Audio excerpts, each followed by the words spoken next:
I call the Right Honourable Winston Peters. Mr Speaker, Jerry Brownlee today corrected John Key's misinformation earlier on in these series of questions. He said that Mr Key had been the beneficiary of multiple briefings. That was a sizable admission. On Monday, the Prime Minister told the nation that this motion has, quote him, got nothing to do with what happened last week, end of quote. Mr Key, of course, had Mr Dunn leave the committee on his words, using his words, on a technicality. He then told the media Mr Dunn couldn't stay on the committee because he was no longer a minister, all of which we have demonstrated by reciting the law of 1996 on this committee as not being the case. So there you've got Mr Spray and Walk Away being caught out demonstrably, palpably every day. John Key is spinning quicker than the blackjack wheels at Sky City. The law's clear. That law, 1996, says that anyone who's a Member of Parliament can be on that committee. John Key nominated Peter Dunn to sit on that committee, not because he was a minister, but because he was propping up the government and Mr Key trusted him. Be under no illusions here. Mr Dunn's resignation from the Intelligence and Security Committee has everything to do with what happened last week. It's central to the whole story. Contained in the wording of this motion we're discussing today is a clear admission by the Prime Minister that he can no longer trust Mr Dunn on matters of national security. The question is, can we trust the nominee, Tony Ryle? The Prime Minister is leaving the House and the country in no doubt about who leaked the Kitteridge report. And the question must now be asked, why did he go to such lengths as a Prime Minister to cover it up?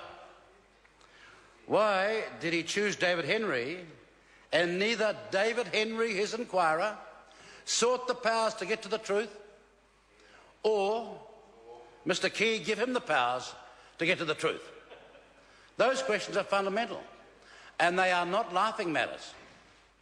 I want to say to those national members over there, how is it that one Member of Parliament knows precisely how Peter Dunn leaked that Kitteridge report? How come one Member of Parliament knows exactly how he did it, and yet Mr Key claims he doesn't know, Mr Henry claims he doesn't know? In fact, no one knows, excepting one Member of Parliament knows exactly how he did it. Now, well, that member is the one that's been giving the speech, and that's why I'm certain why I'm going and where I'm going. Is it because what's in the report is so damaging, that is the report that should have been written about what Mr Dunn did, is so damaging to Mr Key and his government? For we know it's damaging to Mr Dunn.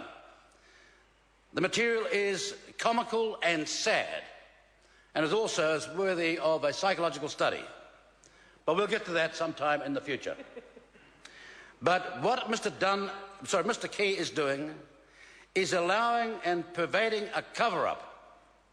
And why has he appointed Tony Ryle to do Mr Dunn's old job?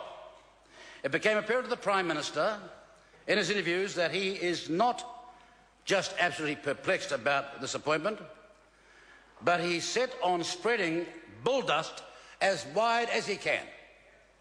This is not a case of the Prime Minister's now famous brain fades.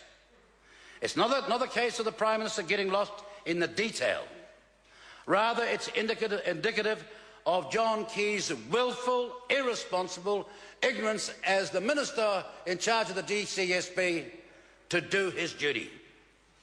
The truth is, he doesn't want to know, so he doesn't have to share it.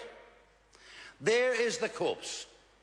Fingerprints, blood on the floor, DNA everywhere, and no one but one Member of Parliament knows how it was done.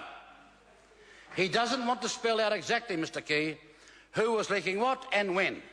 You see, it wasn't just one leak. This person leaked.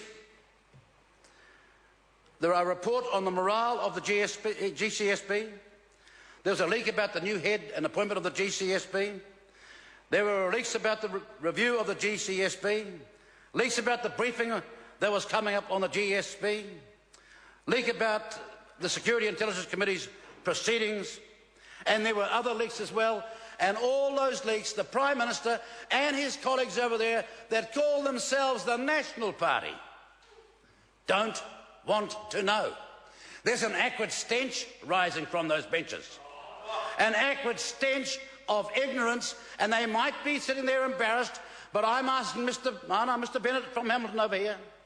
Mr. Bennett, why are the people of Hamilton not entitled to know that their millions of dollars in the security industry are being so blithely handled?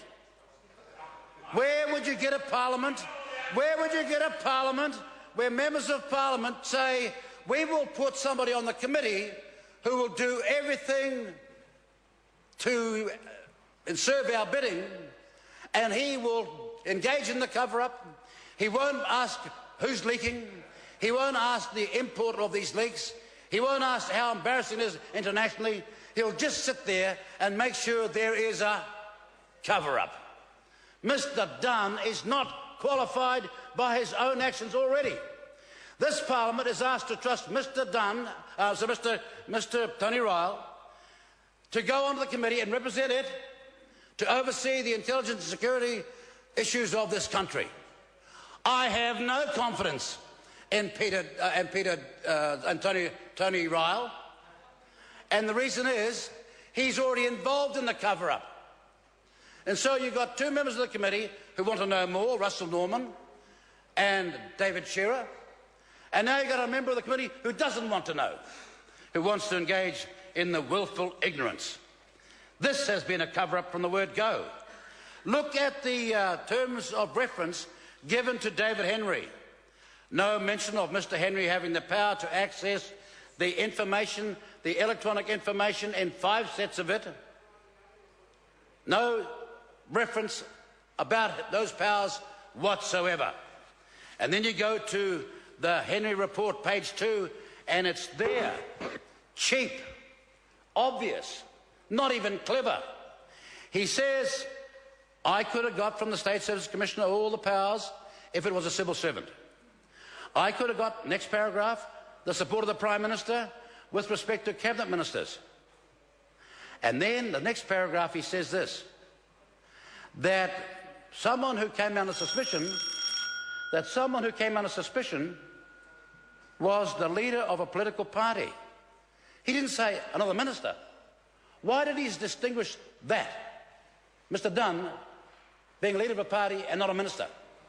Because if you go down further, you will see at bullet point 13 on page 2, I remain of the view that I need to have full access to all 86 emails. Why just those 86? There's much more here. The man's been leaking like a sieve. What its ramifications for our international reputation is, we don't know. But over there we watch the National Party, and they are telling the whole country, Mr. Bennett, Ms. Adams over there, those from the South Island, the West Coast, member from Hawke's Bay, one from Dunedin, all there telling us by their inaction, inertia and wanton behaviour that they don't want the taxpayer to know.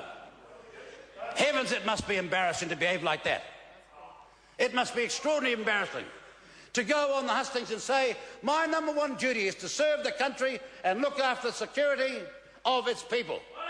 Then come to the committee, oh yes, Mr. Henare is guilty of sin. Another yes man. Let's pull the wool over my eyes, man. Boy, I mean, in the Maori world, you know what you call that? It's got a C. It starts with C, it ends with E.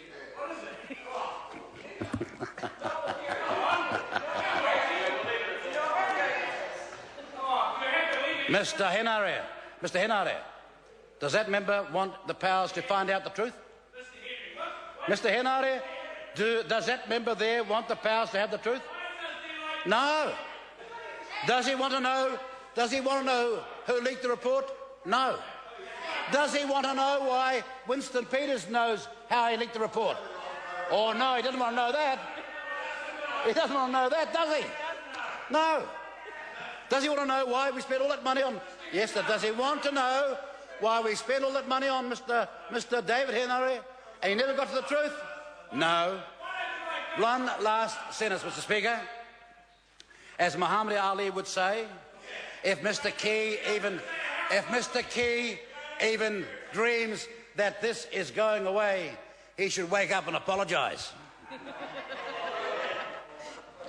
I call the honourable member Andrew Little. Thank you, Mr.